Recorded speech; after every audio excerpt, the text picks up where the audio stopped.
Thank you, Rajlakshmi. Good afternoon, everybody. So we are coming uh, towards the last sessions of our FCPM program, but I think two more sessions to go, 2 or 3 sessions to go. But this is an important topic because we have been talking about how to manage symptoms, how to communicate with patients, etc. And some of us may want to start a new palliative care center or to improvise on the palliative care center which is existing. So it's important for us to know how we can do this. So today's session will be handled by Mr. Vinod Hariharan, who is basically an engineering, having an engineering background and managing 2 organizations, but has been working with Pallium India since its beginning. And presently he is a trustee of Pallium India. So he has vast experience in organizing palliative care services. If you have any doubts, please feel free to ask him about what to do, how to do, etc. I hope this session will be more of practical things. So welcome, Vinod, and it's over to you.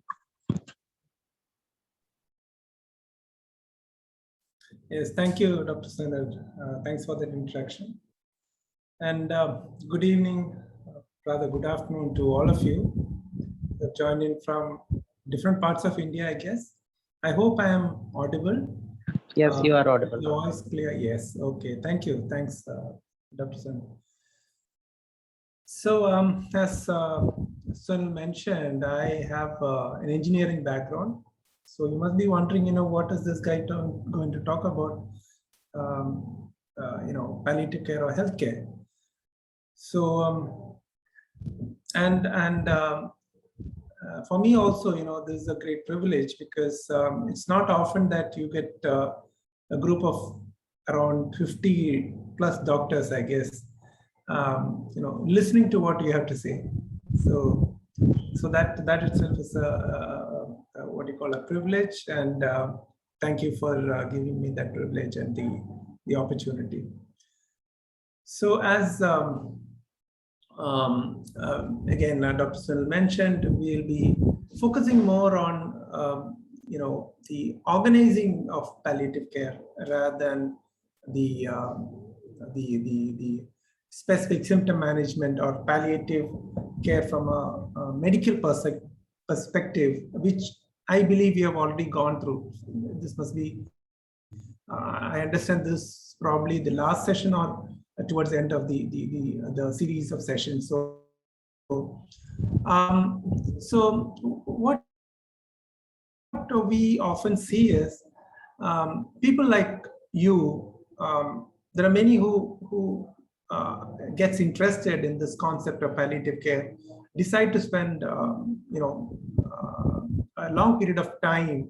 Normally if it is the offline sessions which used to conduct, it used to be around weeks. Here again, you're spending at least a few hours every day, I guess. Totaling more than 10 hours, is that correct, Raju? Yeah. Yes, sir.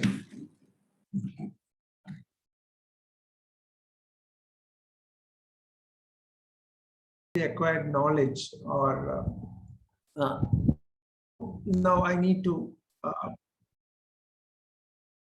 okay. I understand that I can do a bit more of palliative care. Probably I don't have the opportunity to do that, or institution, probably, or I guess all of you are working with one institution or the other. You may not have a full-fledged palliative care department or a team working with you to implement this. So this becomes a bit of a struggle. We often find that with the medical knowledge that you gain through this entire course, you find it challenging. Most people find it challenging to implement this or utilize this in day-to-day practice.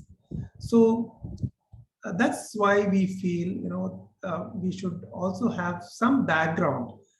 Like, all of us need not necessarily be management experts, but still there are basic things which we could be aware of, which can help us in implementing these new concepts, or even get into a bit of management also.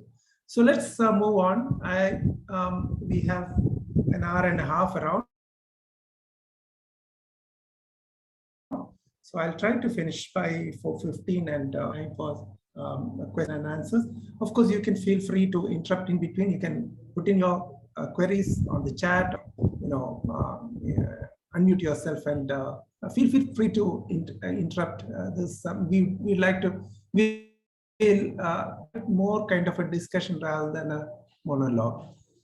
Okay, so I hope I can share my screen here. Yes, and I believe all of you have already received the presentation which was shared with you. So is this are you able to see the shared screen? Yes, sir, we can see it. Okay, thank you. So yeah, we'll be going into some of the basics, the essential components of running a palliative care program, including some of the statutory requirements that you need to be aware of.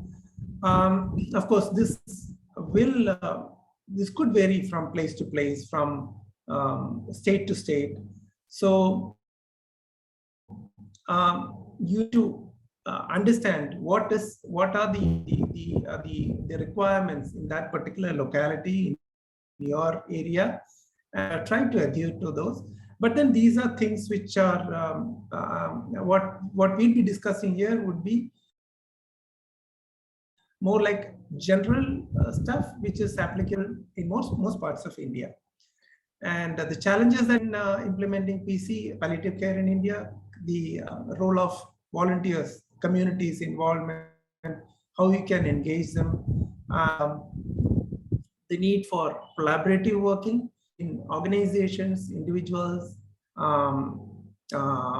institutions, and some of the basic concepts of advocacy and fundraising, if in case it comes to that, if you need to get into that domain as well. So this is what palliative care is all about. You have spent hours and hours discussing these things, how to have a proper diagnosis, then on to how to support a patient,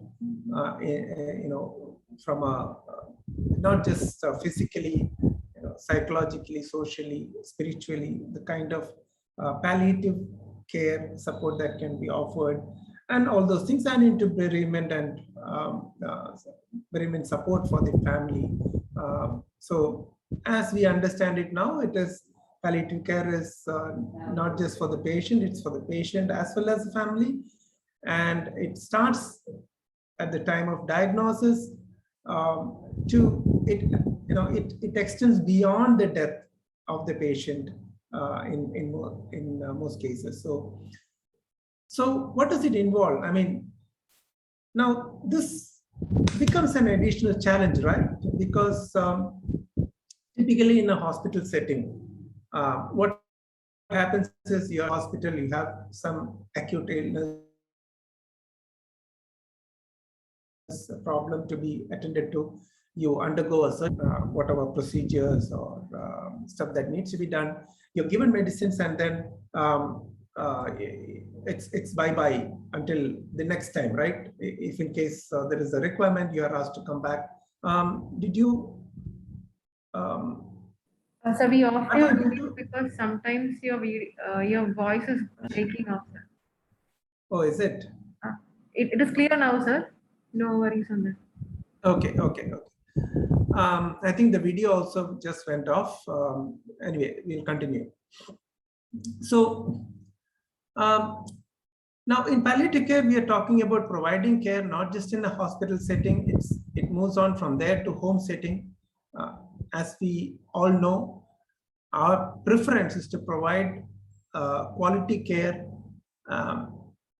in the patient at the patient's home, because that is where one would be most comfortable, right? Rather than being in an ICU or a hospital setting. At least for me, I feel much more comfortable being at home and getting the kind of medical attention that I require, especially if I'm going through a life-limiting illness. And then there could be a situation where you need to take care of the patient in a hospice, where it would be end-of-life care, or it could be a long-term care also. So what does this involve? I mean, this definitely requires calls for an interdisciplinary approach. I mean, it's not just one individual or some specialist. It requires a bigger team. Now, which is this team that we're talking about? So obviously, the doctors, nurses, pharmacists, social workers is something which comes to our mind normally, but bereavement counselors, volunteers, therapists, and often we forget that it's not just these specialists, it's the family and other caregivers, including the neighbors, who might be able to give support for this patient and family. And irrespective of the medical institution or the healthcare facility which is taking care of the patient, the primary care is always at home, and that is provided by the family members, right? So we need to consider them also as team members, without which the team would be incomplete, I would say. Now, apart from these set of people, there is one more person who is very, very important in this team. Can someone say who that person or the specialist is? Of course, we talked about doctors, nurses, pharmacists, social workers, different therapists, counselors, volunteers. Palliative care. Sorry? Palliative care member. Yeah, you mean, I didn't quite get that. Palliative care member, you're talking Means, about a palliative care specialist? Yes. Yeah, I would consider again that person as a doctor or a nurse with palliative care training. And the closest family member, like the husband or the wife. Absolutely. Family members and patient. Exactly. So that is something which we often tend to forget. The patient, who has to be part of this team. And unless we make him or her as part of the team, our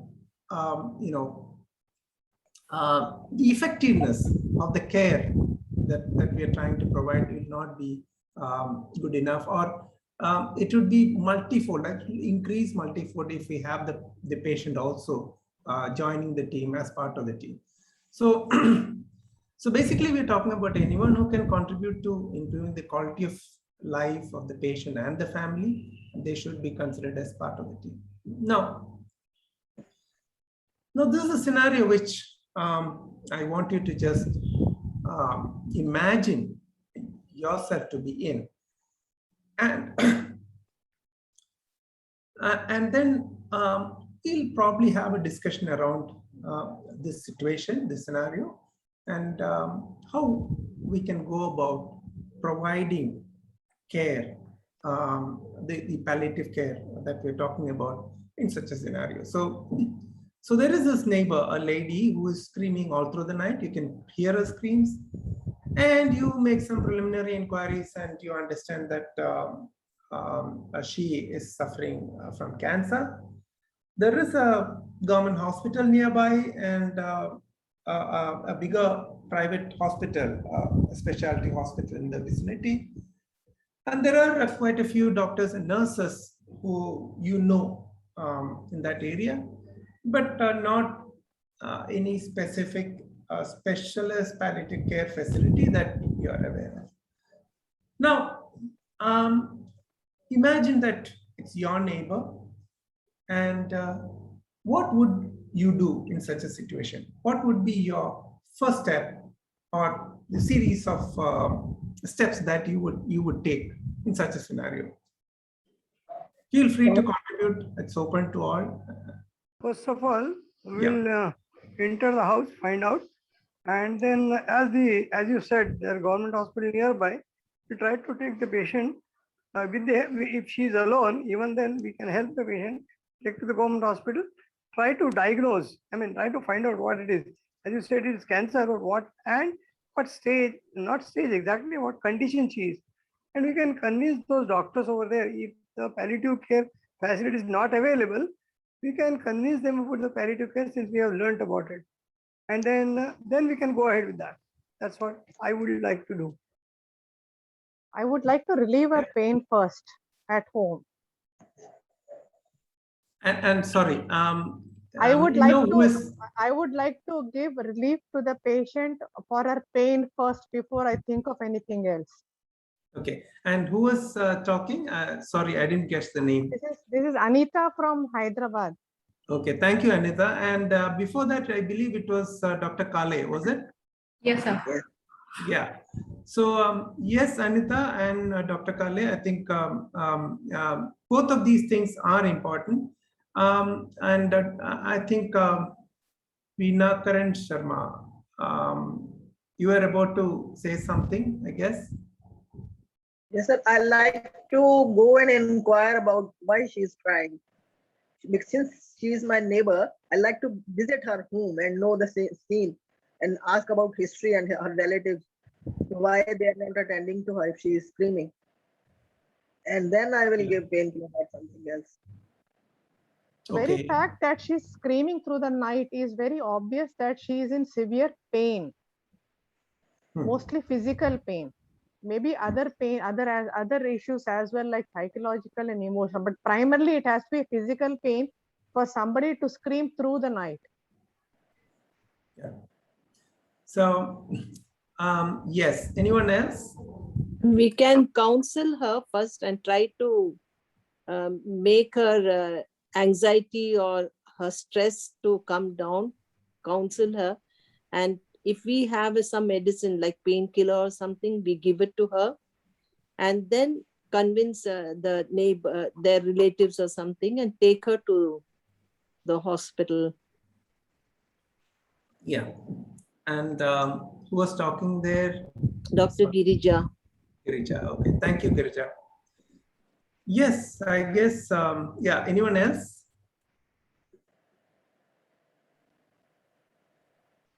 Okay, so yeah, you are right. I think if we the general consensus, I would say, is that we need to go there and find out what exactly is troubling her.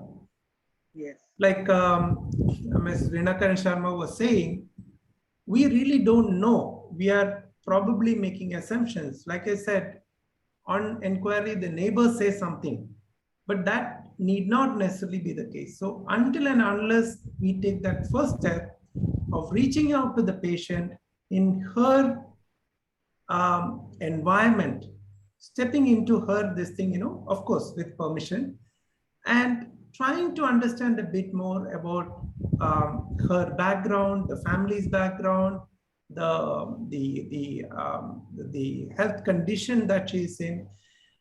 Now, yes, she is a cancer patient, but that does not necessarily mean that she is crying because of the pain related to cancer. It could be so many other things, like I think someone else mentioning.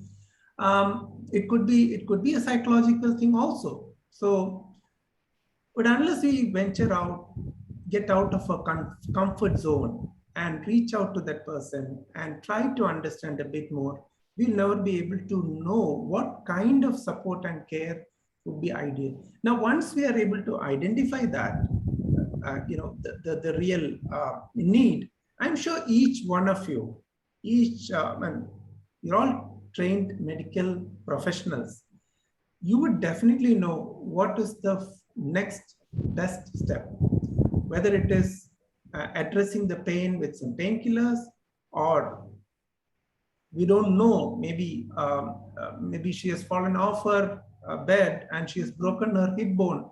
Who knows?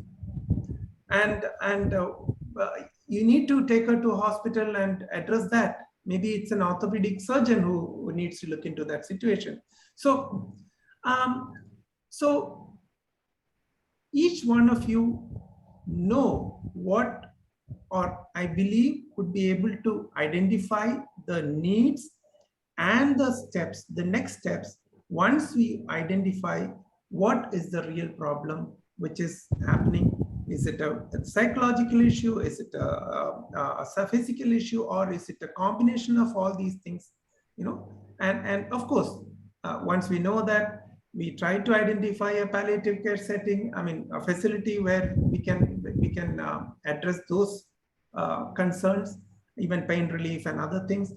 But then, even if such a facility is non-existent, you could always reach out to someone whom you know over phone, over today. We are all having all these sessions over a video call. So technology is something which we can really use to help people in suffering. So it might be actually reaching out to a specialist, a palliative care specialist, over the phone or through a video call, have a conversation, facilitate maybe an interaction with the patient if you are not confident enough or to handle that kind of a conversation. Now, all these things are possible. Now, this was not a fictitious scenario. This actually happened years back, around 30 years ago, in Calicut, in near the Calicut Medical College. And this person, the neighbor who who was listening to these screams, actually he was not a doctor. He didn't have any health, healthcare background. He was just a lay person who didn't even have he was not even a graduate, So, but then he could not listen to the screams. He went out. He tried to understand more. Then he realized that this lady is in physical pain. He wanted to find out how he could help her. And he went to different doctors, asking for, help, asking them what he could do, what they could do. And finally, one of the doctors suggested that they go and meet a doctor in the nearby medical college, the Calicut Medical College, who has been experimenting with pain relief, medication and all those things. And these three people started having further discussions about the kind of patients that you get to see on a daily basis, the kind of suffering these people are going through, and what more could be done for these kind of people who are in severe pain and suffering. Need not necessarily be pain, pain due to physical the pain due to other suffering, the emotional, mental, physical, more than the physical, spiritual suffering and all that. So, and you know what that led to? That led to forming of the first palliative care society in Calicut, which was the first of its kind in the entire country. And this person became an important member of this team, a person who has no medical background, who has got no healthcare training in that healthcare domain, actually started participating in healthcare to relieve the suffering of hundreds and thousands in that area. And probably he was the first palliative care volunteer in the country. Now, the reason why I narrated the story was, it's not necessarily that the solution comes from a trained physician or a nurse or someone with a lot of knowledge about palliative care. Any one of us, anyone in the community could actually be the starting point of it all. And it's all about giving that opportunity. So that's why we say, it's palliative care is everyone's business. It's about the community, the society, the individual, every single individual being involved and concerned about the health of their neighbors, of the society, the health of the nation. And this is becoming even more important. In recent times, we have seen, and we had this, the pandemic, the ongoing pandemic, I would say. See, if you want to be safe, it's not just enough to protect yourself, you have to protect others also. So you have to be concerned about others' health. And that is why you are supposed to put on a mask. It's not just for yourself, it is for others also. Now, look at the change in the language, the philosophy being applied. I guess that is a good beginning. Now,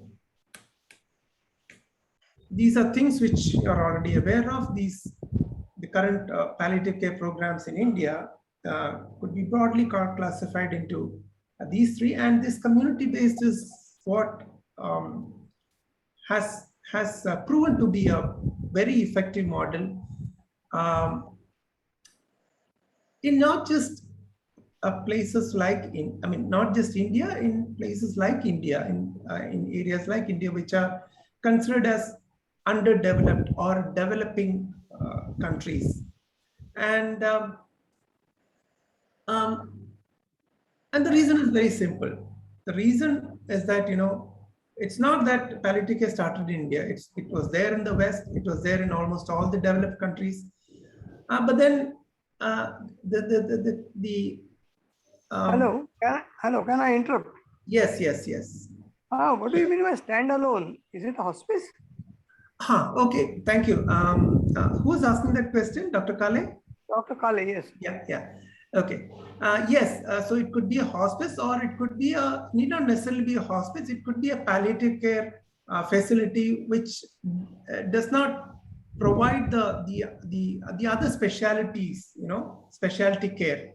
Like, it's mostly focused on symptom management. It need not be necessarily be end of life care. It could also be short-term care, relieving some suffering, maybe some procedures which can relieve some of the symptoms, and maybe that patient can go back home and continue getting the care there. So an example would be Pallium India itself. So we don't have a full-fledged hospital facility. We don't operate within a hospital. We are working independently. At least the inpatient facility that we have. But then we work with other hospitals, and we also work with other community-based institutions or health facilities. Hope I am able to make myself clear, Dr. Kale. Thank you. Right, sir. Yeah, and it could be a hospice also. That could also be included. So what I was trying to say was the community-based care was kind of a innovation which happened, and that was something which attracted the attention of the world. Even the WHO considered this as a model that could be replicated in other parts of the world, especially the developing world. So that's why we see so much of focus now on community-based care also. Now, these are things which are available online. The standard audits tool for palliative care programs in India, which is something which you can Google and find out on the net.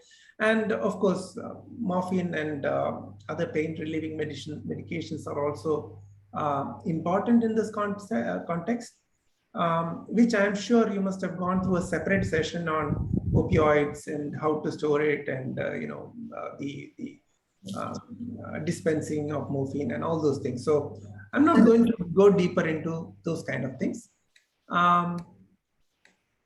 And as we said, the team approach, and at least one trained doctor and a nurse, and both with a minimum of 10 days clinical training. Now this has become a challenge, especially in, sorry, in these COVID times.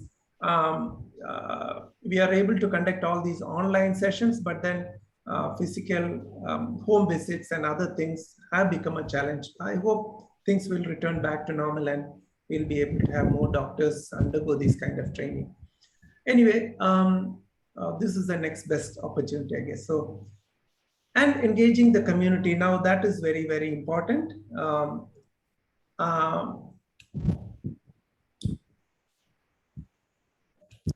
And of course, any team to work effectively should have regular meetings. And again, the next set is something which is even more important, the statutory requirements. Now, this is something which I mentioned. It could vary from place to place, from each state to the other. Make sure that you understand all the statutory requirements that need to be adhered to. And the RMI, that is registered medical, recognized medical institutions for storing and dispensing of especially opioids. So those things need to be met. I believe there are certain documentations that need to be done and also filed on a regular basis. Ensure that those kind of things are happening on as per the prescribed norms. And if you are running an independent setup or trying to set up one, this handling hospital-based waste becomes a major challenge. I'm sure there will be standard methods to be followed. There will be prescribed. There could be agencies also who are involved. Like for example, here in Kerala, there is this organization called Image, run by the IMA. And they take care of what you call the hazardous waste or hospital waste, and they have their own way of collecting this and taking it to a different place to take care of it. So whatever is this thing available, we need to adhere to the norms and also have these facilities in place. So. And when it comes to funds, so often we find that one of the requirements that come up is funding.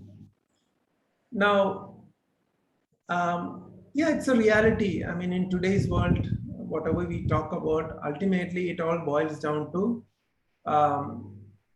availability of funds or money to implement this. But that need not necessarily be the case always. Maybe we'll have a discussion after this. It need not necessarily be the money that is important. Money is always a means to an end, but sometimes it's something which we cannot avoid as well. So if you're having a separate entity and you are looking at raising funds for this activity, then you make sure that you have a separate bank account and have proper books of accounts maintained. If you're doing some volunteering work and you're doing everything for free from your own funds, maybe that is not such a big requirement. But otherwise, all these things become very important. And again, like I mentioned earlier, make sure that you adhere to the norms that are to be followed. And again, the personnel that you engage, like even if it's the nurse or a social worker, make sure that they have the adequate educational qualifications. Like if it is a BSc nurse, which is supposed to take care of certain procedures or certain this thing, you make sure that they have this, because you might end up facing unnecessary controversies and all those things. So make sure that you adhere to all those things. Sorry. Now, as I said, it's been 30 long years since it started. The model that we see here in India has started. But then, even after this, we are talking about less than 5% of the population having access to palliative care. Less than 5% is an abysmally small number. I'm sure that we can improve on it. It's a long way to go, but it still continues to be a very big challenge for India. And there are so many things that are considered important, or the reasons why we have not been able to make that kind of progress. Of course, population density, poverty, all those things are considered. So as far as palliative care policy and funding is concerned, maybe to some extent there has been some change. At least at the national level, there are some new policies which have come in. There is more of a focus on palliative care now in the healthcare policy, and there is at least some funding available which could be utilized. The central government, has certain schemes under which it could be shared with the state governments. So things are changing slowly but steadily. And of course, one big gap has been the lack of awareness among the medical community. Even the MBBS graduates who come out of colleges, even today, have very little knowledge about palliative medicine. That's not a topic that is taught in detail, and at least it's not an examinable topic. So that's a kind of course, again, there things are changing with AICOM coming in over the last few years. We have attitude, ethics, and all those things also being discussed, which is a good beginning. Still a long way to go. Oh, can't hear. Sorry, I'll bring the laptop closer. Is it better now? Yes. Raju? Yeah, you are audible. Okay, thank you. So we are also trying to bridge that gap in some way or the other, where we try to spread this message, these training programs that are being conducted. We hope that will also ensure that there are more trained people. Sorry. Can I interrupt?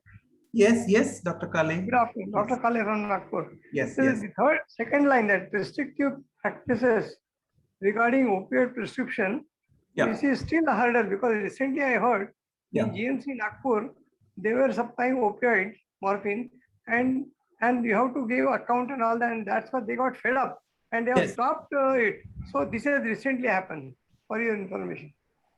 Yes, you're right.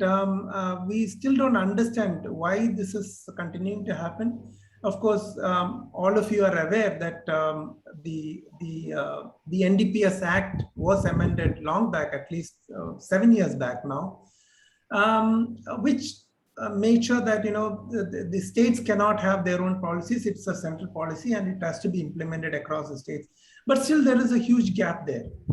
It's not. I mean, that's again, it's a challenge in India. I guess it's not just with palliative care. It's a common trend. You have a central government policy, but when it comes to implementation at the state level, it lags, and you need, and that's why people like you need to come forward and do something about it. Not just you, all of us. Yeah.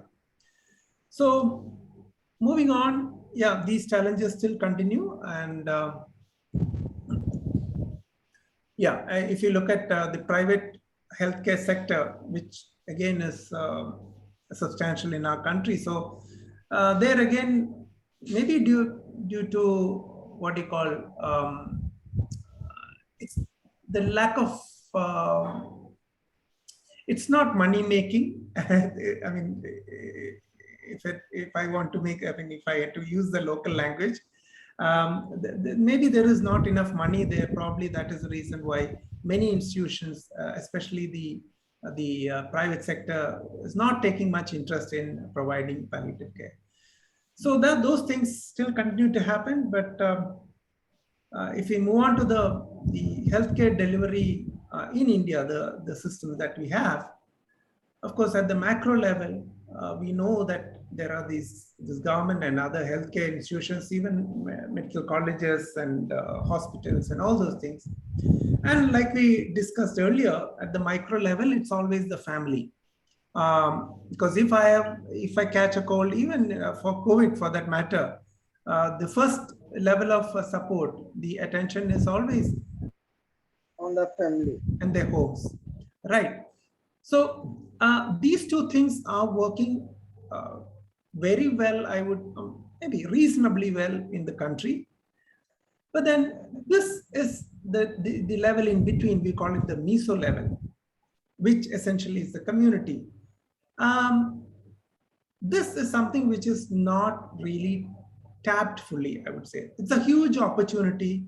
It's a huge potential, which is often left untapped.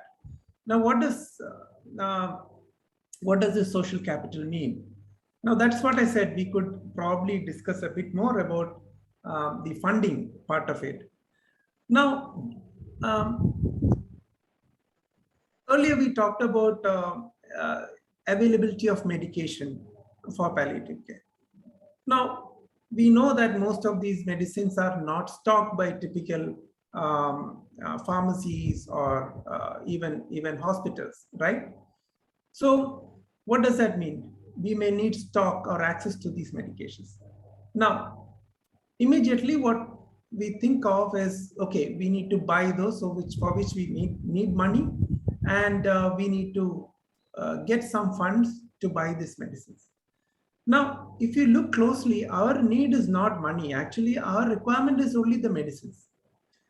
Now, if you think beyond that, if you don't get stuck with that, the money part of it, maybe there are other possibilities emerging. Like, for example, you could find someone who is into, who is a distributor of medicines. Talk to the person, find out whether we can have access to these medicines. Find out if there is someone who can sponsor these medicines for us. Now, most often we find that people are by and large interested in helping others, provided they are made aware of the need. It's about them being aware, and once they feel the need and if they feel that they can contribute to this, normally what happens is they take that initiative to help these patients or the families in need. So often it is about reaching out to this community, reaching out to these individuals with great potential who are probably living next door to yours, and that's how this can be unlocked. It's kind of a treasure box, if I may say it so. It's a treasure chest which it is locked, and the key is not to be found. Now it's about finding the key. Once you have the key, you unlock it, and most of the problems that we perceive are big hindrances would automatically disappear. So who is a volunteer? So we are moving on to the community engagement part of it. So this is the definition of a volunteer. And now this sounds very good, but it's a big challenge to identify them,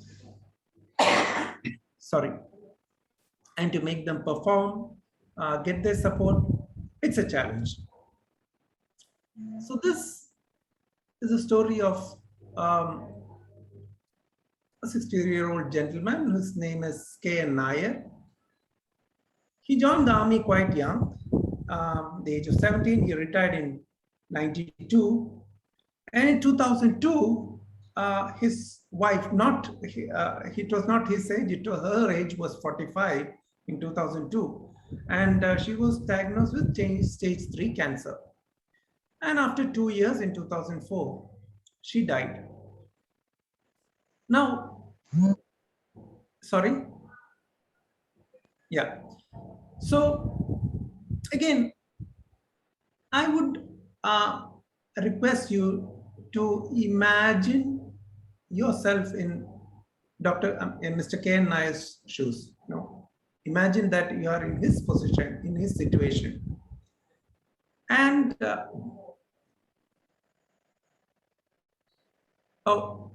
sorry, I think there was something in the chat I missed.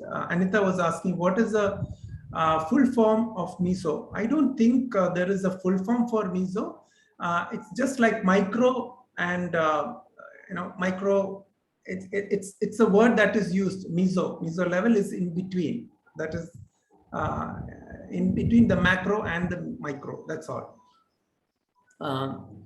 And correct, if someone has a different thing, please feel free to correct me. That is my understanding.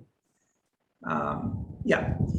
So, and Raju, Raju, if you're there, Yes, please keep a tab on the chat and let me know if someone is putting something there. I might miss it, Sure, sir.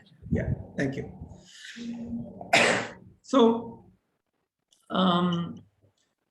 so K. Nair's wife died in 2004. This was the background. So I want you to imagine yourself being K. Nair and let me know what would be your thoughts, your feelings. How would you react in such a situation? Feel free to contribute. Yes.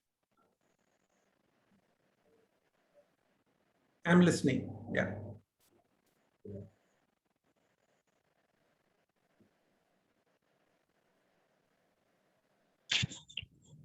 Anybody can unmute and speak. I would feel lonely and depressed by Dr. Anita. Hello. Yes, Yes, Mr. Nair, Dr. Kale.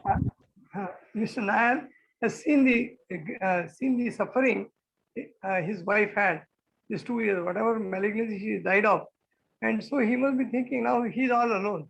So he's all thinking, what can I do to reduce the suffering of others who are like his wife and been suffering? And that could be one of the thought. And then possibly he has done the same thing, because once you are alone and he has seen the suffering himself, so he is more concerned and he can get more attached to such likelihood that he will start thinking in those terms of helping others also, where he has already completed his wife this thing. So this may be one of the thoughts that will come to him, and that too voluntarily, of course. There is no question of any other thought, but he will voluntarily do this. I think he must have done the same thing. That is my thought. At his place, I like to investigate how I can help the person suffering from same disease. He being an army man, he must have seen enough sufferings, such sort of pains and all in his as an army person, and so he has this comrade sort of a feeling, and he would, as soon as his wife died, he must have started a sort of a volunteer service so that he be a part of this, because his background is in the army.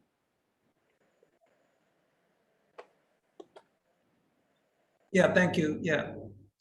Nishi was saying rage, you should feel rage. Anita says would feel lonely and depressed, devastated. So yeah, we can see that it's a baggage of big mixed emotions, right? It's not the most comfortable feeling, obviously. And by the way, it's not that, he took her to a hospital in 2002, and immediately she was diagnosed with stage 3 cancer. So actually the what you call consultations started much earlier, at least 2 years prior to that, from 2000 onwards. And he was taking her to almost all the major hospitals, the specialty hospitals, all the oncologists, the difficulties that she was having, the pain that she was suffering, and actually, it turned, it was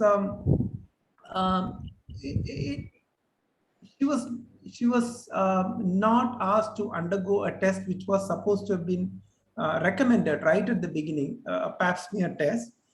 And by the time it was done and it was diagnosed, it was too late. And that was when, she by the time she was already in stage 3. So look at, if you think about it, a person who has been, trying to support his wife, take care of her needs, taking her to all the hospitals, trying to identify a solution. And after about 2 years, because of whatever misdiagnosis or whatever we choose to call it, it so happens that there is no scope. There is no possibility of a recovery or getting back to normal. And it was a gradual this thing to death. Yeah. And it's not just these things. It is also, there is also one other feeling which is probably not self-inflicted. It was see, you might have heard this often, you go to a doctor and in the situation when that person you're diagnosed with cancer at stage 3, it's so typical of a doctor to say that, why didn't you bring her here earlier? Or if she was brought here earlier, we could have done something more. Now that's, again, not a good feeling, right? You put additional suffering on this person who has done all the right things in his mind. Now, to look at the kind of emotional situation that he's in, and yes, I agree. He actually came out and decided that, he needs to do something for the society. He has to ensure that another person doesn't suffer like his wife did. But then it is so rare. It is not like, every other person who going through such a situation comes out thinking like that and taking that kind of action. But then once you are convinced about it and you really want to make a difference, sky is the limit. And what actually happened was this person went around trying to identify doctors whom he could work with. He worked with the IMA for some time, going for home care programs and all that. Then he came to Pallium India, because that is when he realized that, the worst of the patients, the people who are bedbound, in terrible pain, not just cancer, there are a whole lot of other medical complications which could be equally devastating or even more. And then he wanted to work with Pallium India to reach out and to help these kind of people. So yeah, he did become a volunteer. Now, why I narrated this story was, every volunteer will have his or her own story to tell. It need not necessarily be them going through the suffering. Sometimes it could be a neighbor, probably he or she has seen a neighbor suffering. Sometimes it could be a distant family member, or maybe sometimes even doctors. They come and say that, they've seen so much of suffering among the patients that they see, this has to end, this thing has to change. There is something more that we need to be doing. Now, but what is important is, to understand that each one of these people have their own story to tell. And that is important because that is probably the reason why they want to volunteer. And We know, okay, volunteers typically when we think of volunteers, we imagine that that person is going to be helping us as doctors or healthcare providers. What is the role of a volunteer? Volunteer should come and support us. Now, it doesn't work that way. A volunteer is not there to support you. Actually, the volunteer wants to support the patient. So why is he working with you? K.N. Nair comes to Pallium India not to serve Pallium India. He comes here to serve the patient and the family who needs his support. Pallium India is just a vehicle for him. Working with our team, he knows he can reach out to the needy, and there he'll be able to support those patients. Now, this is very important. We should understand that the volunteer's commitment is to the patient and the family and the community. They are not committed to the doctors and the nurses and the palliative care team. No. They are supporting the team because they see by doing this, they are able to make a difference in the society and to the patients. So what all can they do? Now, again, as I said, sky is the limit. It depends on that person's capability, his training, his skills. Right from patient care, grooming, or providing a haircut or cleaning a wound or things like that. Provide social support, advocacy, fundraising.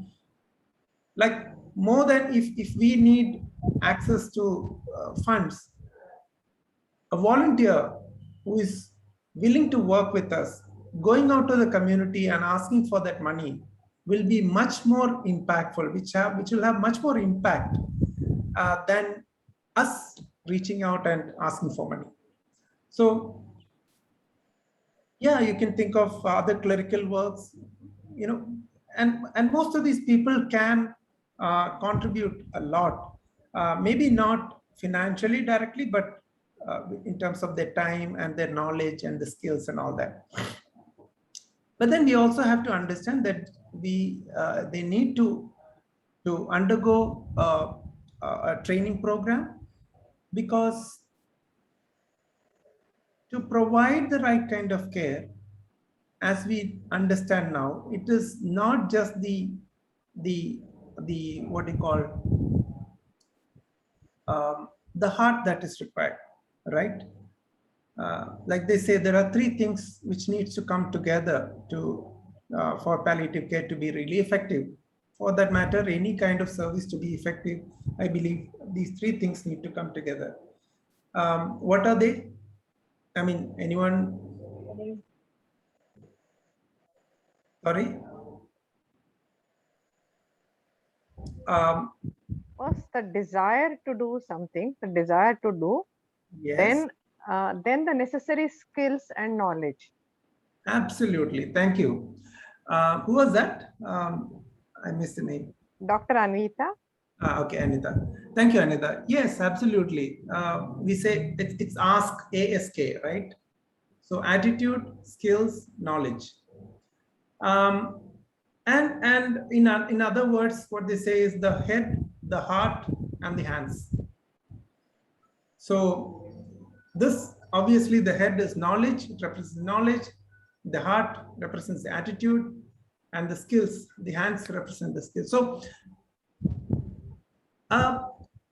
it's not necessary that, in some cases at least, there are volunteers who have limitations. Like, for example, we have volunteers who are wheelchair bound, who are willing to still contribute in their own way, supporting their patients and the family in their own ways, and it is very effective. So,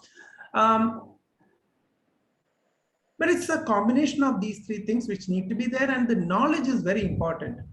Like, even with the best of intentions, without the proper training, if a volunteer goes out to reaches out to a patient and uses one wrong word or one wrong question, it can have a negative impact. So intention is positive. He or she wants to help the patient, but then the result might be quite the opposite. So that is why the training is also important. The knowledge is important. What to say, what not to say, what to do and what not to do. Simple things like, for example, today everyone is very, what do you call, trained in what you call hand hygiene, right? COVID has taught us that. But look at the situation when you're not following that proper hand hygiene. You're probably carrying some deadly disease to a person who is already suffering bedbound, who is very vulnerable, who is his immune system is down, and you may go and handle him without the proper care, and you might be the one passing on that deadly disease because of which that person might even die. So simple things, but then the training has to be there, and it is a compulsory thing. Of course, identifying areas where they can contribute, earmarking specific days. Like at least some people may come forward and say that I'm interested, I want to learn, I want to do this. But then at the end of it, they may come back and say that, sorry, I'm finding it very difficult. So only Sundays are available and I need to spend some time with my family. So ultimately, that also doesn't work. So they need to be able to earmark specific days or time of the day where they can be available, so that they can be more effective. So yeah, so managing them also is a task in itself, because yeah, most of them come with good intentions, but there could be the odd one who may not come with the best of intentions, who can complicate things also. But of course, that is only a very small percentage, just like you would find the problem creators in the society. So, but then from our side, we should also be able to understand their needs, their what makes them do it, what they're looking for. And once we realize, we understand what is it that, like for example, why is K.N. Nair here? Why is it that he wants to do this as a service? Now, once we realize that, then we know what to offer them. And that's the way we can keep them happy and contributing. Because ultimately, if we go back to the definition of volunteering, it says, willingness to do something without being ordered or asked to do so. And very specifically, there is no money involved. So that itself is a big challenge, because if money was the incentive, then it would have been easier. You pay the money and get things done. But then he's no longer a volunteer, right? Then that person is working. It's a job. So it becomes a bigger challenge because there is no monetary compensation. So it is mostly the emotional satisfaction, or the other things which makes them do these things, and that is what we should be focusing on.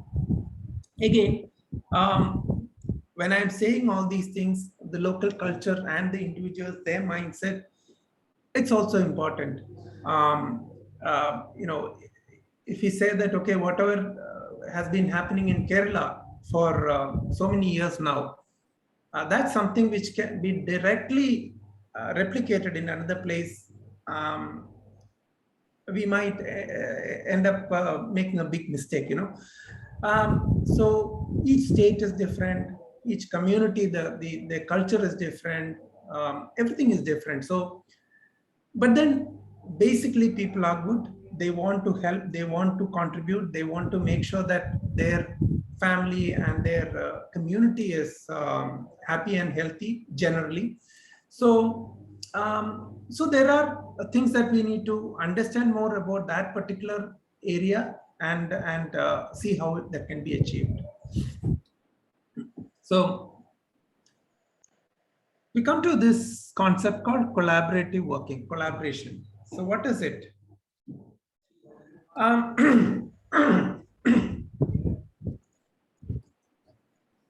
So as we know, the challenge is quite huge. And if we imagine that alone we'll be able to make a huge difference or an impact, that would be foolish, especially in a country like India, because the challenges are many. And of course, we are considered economically backward. We are they're not the richest of nations. So, and the health infrastructure is a challenge. The availability of trained personnel is a challenge. So how do we overcome these challenges? One way of doing it is, working with other entities who have the expertise. Like, for example, a hospital may have specialists working there. The expertise as far as the physical, taking care of physical pain or other such problems would be there. But then if you look at providing social support, like for example, we see so many families who don't even have nutritious food, for example, even 2 square meals a day, who cannot afford that. Now, there is no point giving all these medication without providing food, right? Now, does the hospital have the wherewithal, or is it part of their mandate to provide food to the patients and the families? Maybe not as per the whole concept of hospital, but then there could be other entities who are working in the region who would be focused on that. So the hospital working with such a group can actually solve the problem. So that is the idea of cooperation, collaboration. And now we have so many institutions in the public, private sector. There are NGOs active. Now the ideal scenario is working together, all these entities working together, where there is merging of these ideas and expertise, which leads to collaboration, which not leads to collaboration. Because of collaboration, it becomes the productivity is increased, there is more innovation, and a lot of these problems are solved. And the scenario is also changing. Now we have more what is the difference between collaboration and cooperation? Can someone help me here? What is the difference between collaboration and cooperation? Very good question. Thank you, Anita.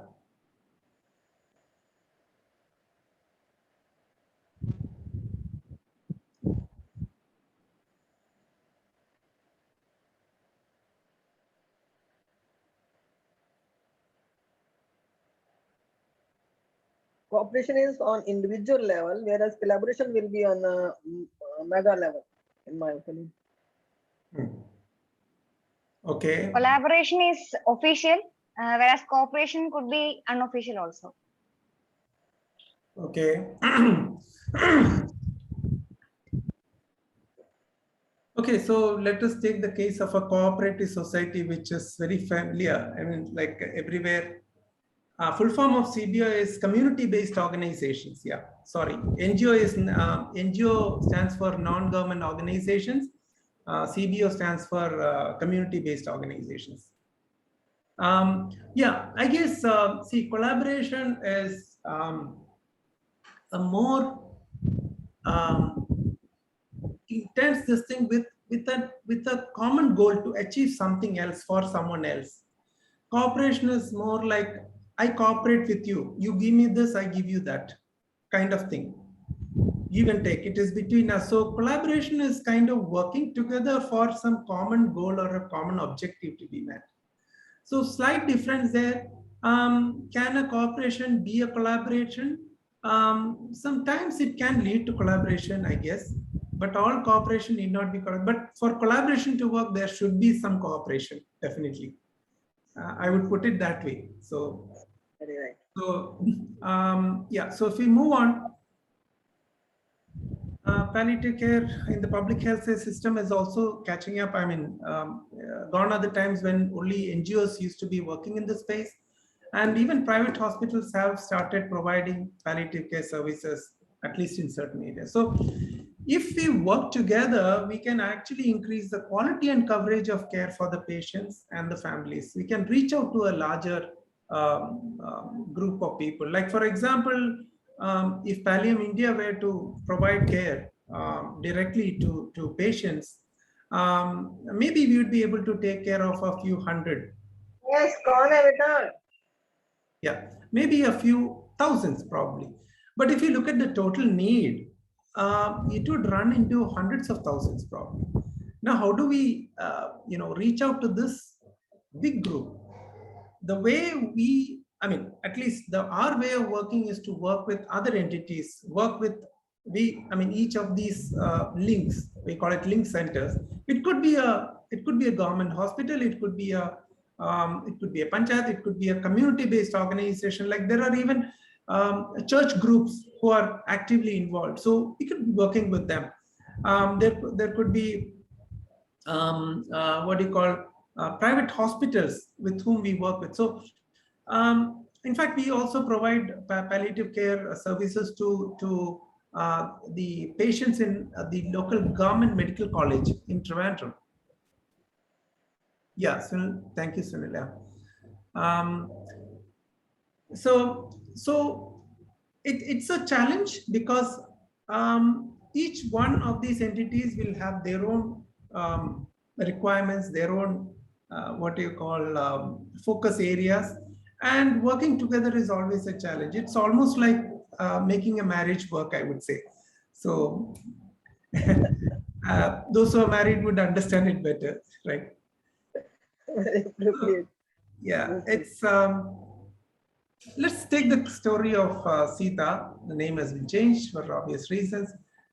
A palliative care patient who started off as a palliative care patient because she underwent a surgery in her spine, and then she was bedbound for some time, and then she was trained on using a wheelchair, some physiotherapy and all that got her back to being able to do some basic all that. And then she was trained, she was sent back home. She had her parents living with her, and both of them were aged, and there was no, the family was zero, and that was a bigger challenge. Now, for her and the family to survive, there needs to be some kind of an income, and how do we achieve that? Now, one of the volunteers identified that she had some artistic skills, she was interested in doing stuff with the hands and all that. So a group of volunteers, helped her out, bought her these kits to make these jewelry. And she was trained in doing that, which went all right. She learned all those things very fast. Now then comes the big challenge, which often is the case. We in the name of what you call what is the rehabilitation? We call it economic. Anyway, we train them in making candles and vocational rehabilitation. Yeah, vocational rehabilitation. Yeah. Thanks, Sunil. It is 4:15. Yeah. So vocational rehabilitation, but the problem is most of these people, even if they learn how to make this stuff, how do they convert it into money? Ultimately, it has to be sold, right? So it's not good enough that they make all this stuff and keep it at home. So a person who is wheelchair bound, obviously that would be a bigger challenge, going out into the market and making sure that it's sold. So then someone came up with an idea that why don't we train her in using the social media to sell her products. Good idea, but unfortunately she did not even know how to use a computer. And of course, there was no computer at home. Then how do we do that? another group of people came forward saying that, okay, we've trained her on using the computer. So she was taught how to use a computer. But then what about the computer? We put out a word, and then there was some good Samaritan who came along and said, okay, I'll donate my computer. Let her use my computer. I'll donate a laptop. So that part was solved. Then came the internet connection. So the local, we got in touch with the local service provider, and the cable service provider was willing to provide this connection. So she didn't have a proper, motorable path to her house, leading to the house. So that was another challenge. For her transportation, she had to be, wheeled out to a distance and then take the car or a vehicle. So the neighbors came together. They made sure that the road was widened so that at least there was basic access for a vehicle till her home. So once that was done, the panchayat got involved, and they said, okay, we'll make it a more what you call, not a pakka road, at least something, the metal thrown in, and then some surfacing was done, and that was better. Now, if you look at this story, today, she's the only earning member of the family. She makes this stuff. She has her own Facebook page. She sells this stuff, and that is the livelihood. And she takes care of her parents. How did it happen? Did Pali Media create magic? No. Who made it happen? It's not about it was a team effort, right? The panchayat played a part, individuals played their role, the neighbors played a role, an NGO played a role, a hospital played its role. So that is the idea of collaboration. So when it is all focused on providing, or we are looking at improving the life of Siva and the family, a lot of things come together and it works. But then if we imagine that, it's, sorry, just hold on.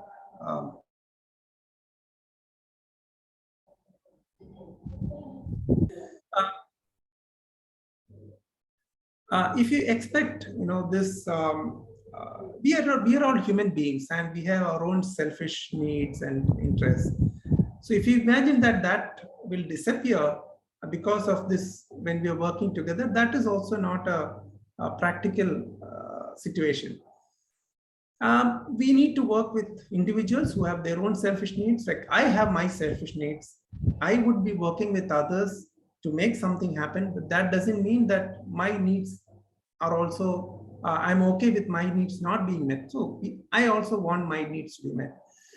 Similarly, a group of people coming together is good, but then you also need a leader to take them in the right direction. So who is that leader, or where does this process start? So I would say it starts here, me, I. And it starts with the process of inquiry, where we ask these tough questions, these philosophical questions, why, what, how, those kind of things, And once those answers are clear, it leads to innovation.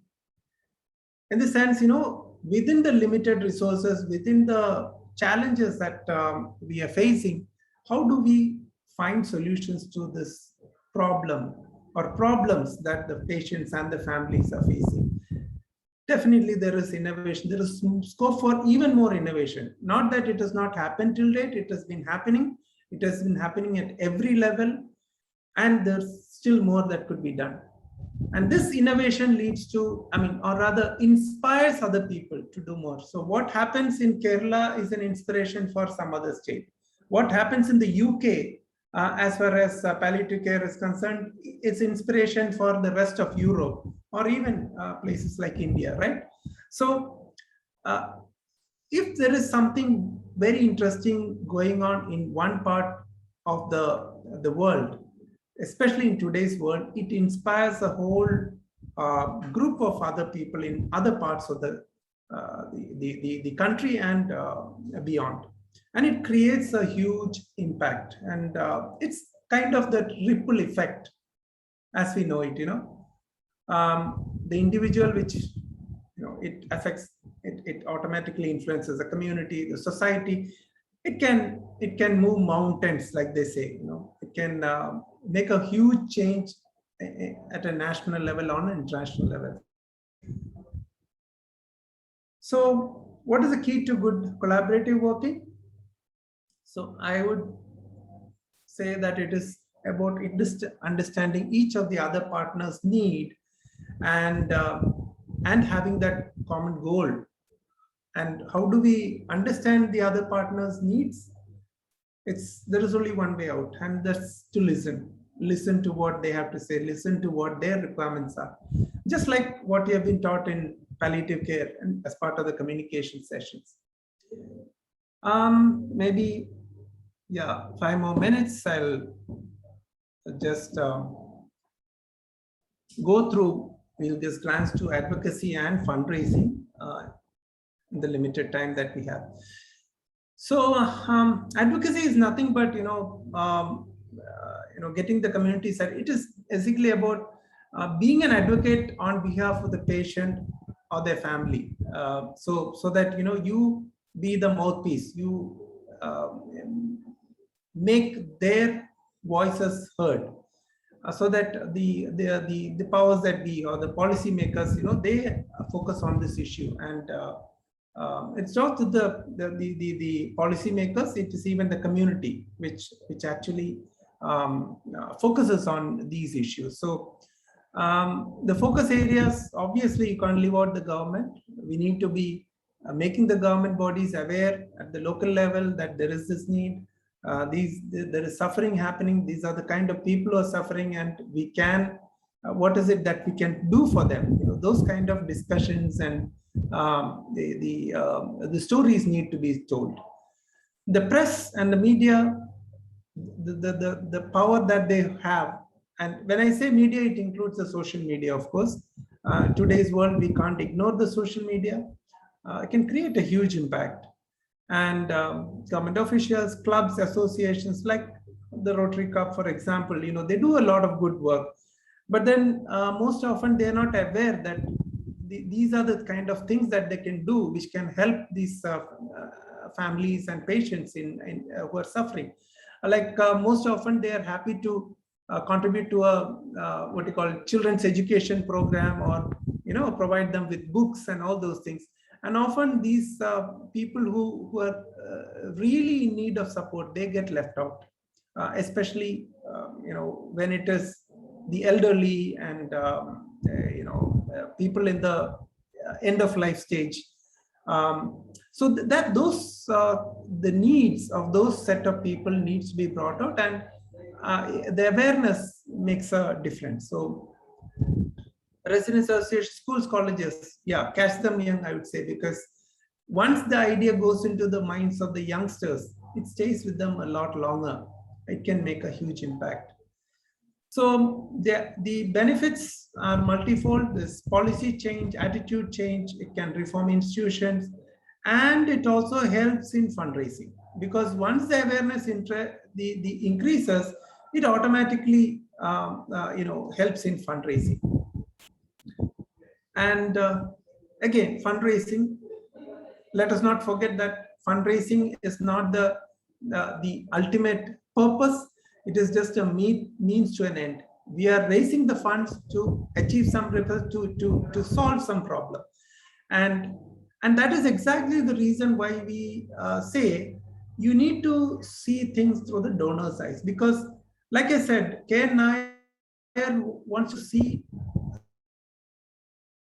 for a patient and the family. So he would be happy to raise or provide support, even monetary support, provided this helps someone in pain, right?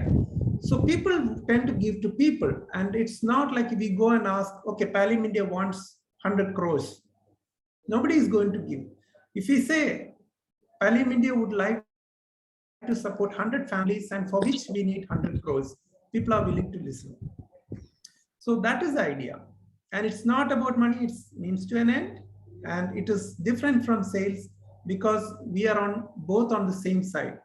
Sales is when you are having a transaction with someone else where you give something in return for money. Here, what you're going to give is not of direct benefit to the donor, the person who is giving the money. Of course, he gets a satisfaction. He gets a satisfaction of being involved in something meaningful and being able to help someone in need. So basically, we are both on the same side. So it is not actually selling happening there. And because of all these things, fundraising has to appeal to the emotions first.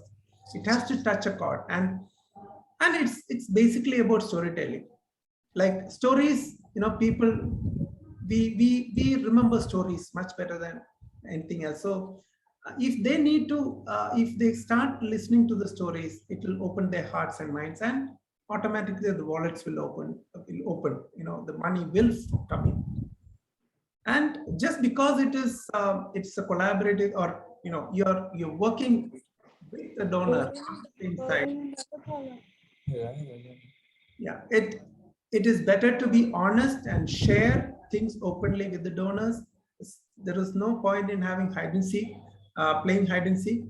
So you can share the problems, the challenges. Sometimes you are able to achieve something, sometimes you fail in your endeavor. That's all right. We have tried, given it our best shot, but then still it has not worked out. So it's about working together again. It's again collaboration, I would say. And of course, be a good listener. The donor will also be willing to share with you what he wants to give, what he wants to support. And that is when, just like we mentioned earlier, his wallet has to open. He has to open his wallet rather. So I think just in time, 4:30. Sunil? Yeah, thank you. So we can take a few questions.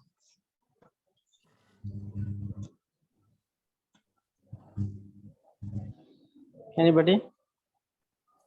Dr. Sunil? Yeah. This is Dr. Girija asking. Yes. How much like a training a doctor should, like this palliative training, a doctor should have to start working in a hospital as a palliative palliative care? Okay. Binod, do you want to answer, or shall I? Yeah, you are the best person to give the answer. So in my opinion, as per the norms, it is at least 10 days of clinical training. And of course, you need to have done one of these courses, which are certified programs in palliative medicine. But what is the right amount of training? I would say, in my opinion, at least a few months of working with an experienced palliative care doctor that's the kind of experience that you need to feel confident, really confident about providing the right kind of care. That is what I have seen so far. Dr. Sunil would be a better person to, I think, answer this question. Yeah, thank you, Binod. For the statutory purpose, like if you want to apply for a RMI, that is recognized medical institution status, then as per, actually in the central law, there is no such qualification has been mentioned. Previously, it was 10 days of experience in pain management, but now it has been left to states to decide. That's what I believe, because this our online course has been approved for RMI status. But if you ask me practically how long a person should take training, then I would say that you need to have the theoretical background as well as the practical aspects of palliative care. So we do on-site courses for 6 weeks, in which we have about 10 to 15 days of theory sessions, and followed by the home care and other clinical engagements. But even after 6 weeks, we may not be having a very good experience on palliative care patients because each situation is different, and we will have doubts. So I think it might be better if we have a 3 months training in palliative care at least. That's what I Right. believe. This is, I have already, we are finishing this 3 months course. So we are certified. Yes. Then how much time can I, like after August, can I start working in a palliative unit? There is no problem for you to start working in palliative care. So even you can apply for recognized medical institution status with this certificate. Okay. Okay, that's what I wanted to know. Thank you. Not in my hospital. Can I start in my own hospital, this palliative care unit, after finishing this course? Where are you from? Which state? I'm from Himachal Pradesh, Palampur. Okay. Binod, do you have any idea what are the rules regarding RMI status in Himachal Pradesh? Yeah, to the best of my knowledge, yes, you can get RMI status. Of course, you need to, we can probably connect you to someone who can give you a better idea, because we have palliative care units running in Himachal Pradesh. There are quite a few, and we can connect you with them. As far as opioid availability is concerned, again, it is possible. Of course, the norms need to be met, but then you can actually have a stock and dispense these things once you have completed your course. So as he said, you can get the RMI status. So one short answer is yes, you can. Maybe you need some more support in getting these things done, which sometimes we can also help you with it. You can get in touch with our Ms. Rajalakshmi on that. Connect you to the right people to support you to implement all these things. So Binod, and Dr. Vinakaran, you can practice palliative care. The only thing that we have to take into account is whether your drug controller will be providing you with an RMA status. That should be possible because we have an order with us.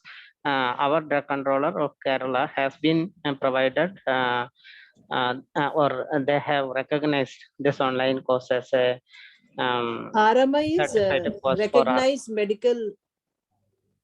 Yeah, RMI recognized medical institution status. Okay.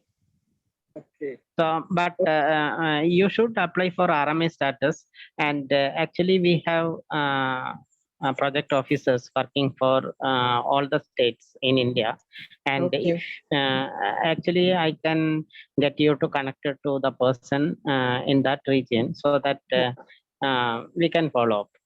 How can I contact you? If I need any help? Rajalakshmi, can you take her number and send it to Shalini so that they will get connected? Yes, sir. Sir, for the final session on opioid availability, we will be having Shalini joining us. So we can have a detailed conversation on that too. And then I can share all the project officers' numbers to the entire person in the group, sir. Okay, sir. Thank you. Thank you so much, Sunil, Dr. Sunil. Yeah, thank you. Thank you, Rajeshwari. Thank you. Thank you, Mr. Vinod. Yeah, thank you very much. I really enjoyed this session, and thanks for your active participation, the questions. It made my life easier and of course more meaningful. Thank you very much once again. Thank you. Thank you. Thank you, Vinod.